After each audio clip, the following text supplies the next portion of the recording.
Bonjour and welcome to something unexpected in Rauta's reviews, because this time it's not your typical metal release to begin with. But first, let's unsleeve this, or at least take a look at this packaging before we go into the world of music. Ialdabaoth is the name of this compilation, and it's called G.O.A.T with dots. And here it is. G.O.A.T doesn't mean greatest of all time here, unfortunately for you people, and S.C.A.P.E. And as you can see with dots, closer look to the track list reveals what's going on. And so as you can see, this is a compilation of older releases. And so far, there is no full album by this very band. So it's technically speaking collaboration, but compilation of singles, splits, what have you. What is very, very modern in this packaging is something that you already noticed, a bunch of QR codes here. It's almost like back in the days when bands started adding, MySpace links to their respective physical albums and all that stuff, and obviously that didn't age well. Will be interesting to see how these QR codes will be aging over the decades to come. So as you can see, this one is very plain and simple digipack, and there is no real booklet, just a piece of paper to give you a little bit of hint what might lie behind the obvious. So to quote them, Transformers from my childhood, much more than meets the eye. Alright, let's go for Metal Archive site for this given rather interesting, rather obnoxious band. Now, obnoxious is too far to be used here, but I'll tell you this much. This is not for the most of the audience right there, because this is kind of a mess in so many ways. First, let's tackle the genre, because that is obviously what people are expecting to hear and see. Industrial grindcore / black metal and noise. Now, noise alone is something that is going to scare a lot of people away. Like, okay, bye, I'm not going to take a look at it. I'm going to piss off and all that stuff. But also, when you combine grindcore and black metal, it gets very, very difficult. And when you add industrial to it, yes, it's going to be putting even more people off with this rather unusual take. If you look at the complete discography on Metal Archive set, you will see a lot of singles and some split EP demo stuff being mentioned here ever since 2020, when this band was officially more or less started with this name. As you might already see, there is another band that started already 2009 and lasted until 2019, and this is so-called, well, I guess this counts as Norwegian O or E, which is very hard for a lot of people to pronounce because it's not really used outside. You might also call it Split Zero, but it doesn't matter whatever you call it, it's gonna be different to discuss and all, because it's gonna lead to a lot of misunderstandings.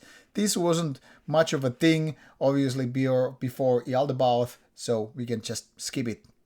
So what comes with S.C.A.P.E. is this list of songs, 35 minutes, 10 tracks, according to Metal Archives, and seems to be true with this case.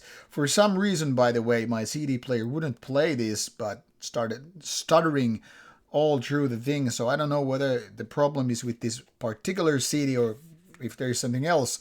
So for review purposes, I actually had to go on Spotify and give this one a go to listen to the music. I mean, in a way, this stuttering feeling kind of fits this kind of music, because, you have this noisy industrial take on the stuff, but I don't think that's how the band intended this to work. So there is that. And eventually my CD player would stop playing this, which is, I guess, it decided to go on strike with this particular release.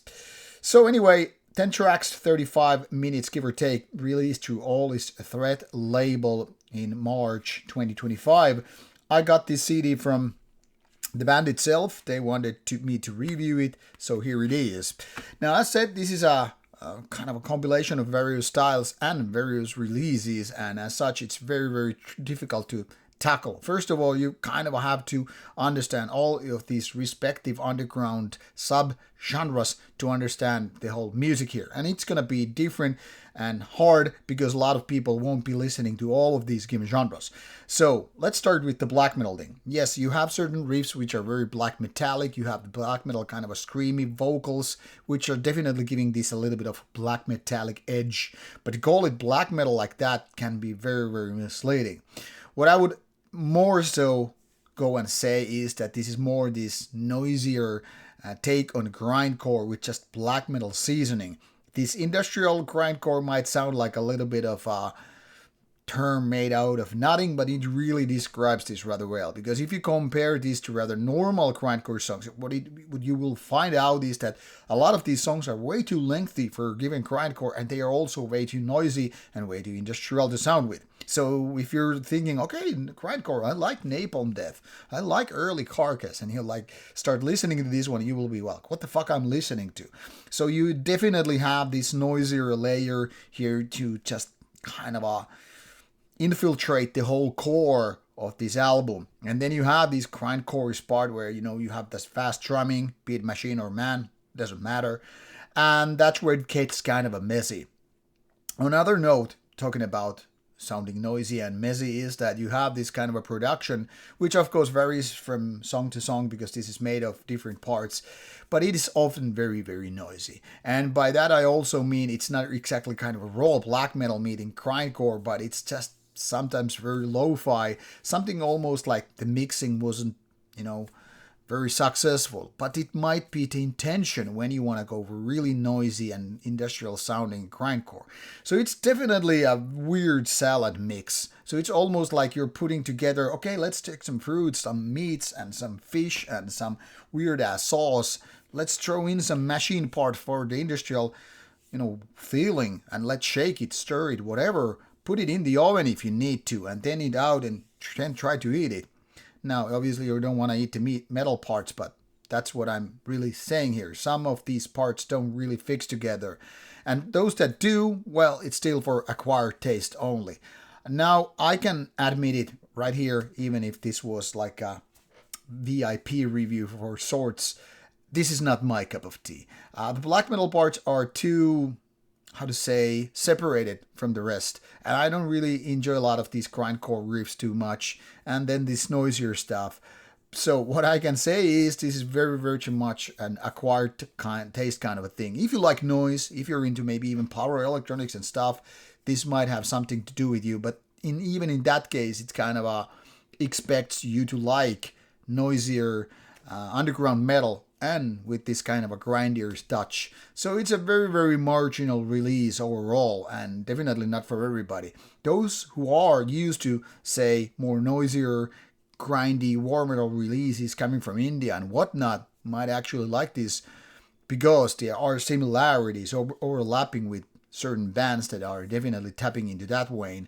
But if you're allergic to grindcore or if you're allergic to noise, don't go even near it. It's not gonna do the trick. And even for a pure blood black metal release listener, this is just too much of a mess. So proceed with caution, that is now being mentioned. And of course, if you wanna listen to it or find more information about it, check out the links provided in the description box. Now, off you go and enjoy, hopefully.